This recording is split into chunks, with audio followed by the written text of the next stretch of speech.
పార్వతీపురం మన్యం జిల్లా కురుపాం నియోజకవర్గం ఎన్డీఏ అభ్యర్థి తోయక జగదీశ్వరి ఎన్నికల ప్రచారం నిర్వహించారు. రాష్ట్ర కార్యదర్శి వీరేష్ చంద్రదేవ్ ఆధ్వర్యంలో ఎన్నికల ప్రచారం చేపట్టారు. చంద్రబాబు ముఖ్యమంత్రి అయితే అన్ని వర్గాల ప్రజల అభివృద్ధి సాధ్యమవుతుంది అన్నారు.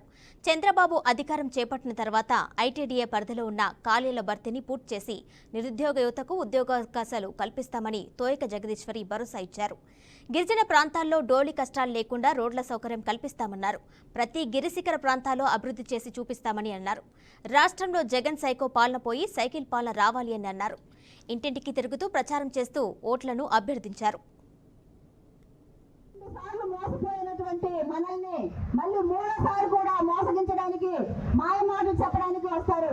మరి మూడోసారి కూడా మనం మోసపోతే మన బ్రతుకులు ఎవరు కూడా బాగుపెట్టలేడని మీకు ఈ సందర్భంగా నేను తెలియజేస్తున్నాను.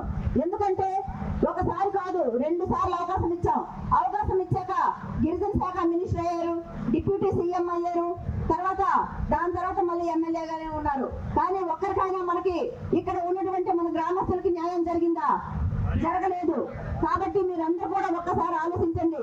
రేపు జరగబోయే ఈ ఎలక్షన్ లో, మే 13వ తారీఖున జరగబోయే ఎలక్షన్ లో మీరందరూ కూడా, నేను ఎమ్మెల్యేగా పోటీ చేస్తున్నాను, నా గుర్తు సైకిల్ గుర్తు. మరి ఎంపీ గారు పార్లమెంట్ కి పోటీ చేస్తున్నారు, ఆయన గుర్తు కమలం.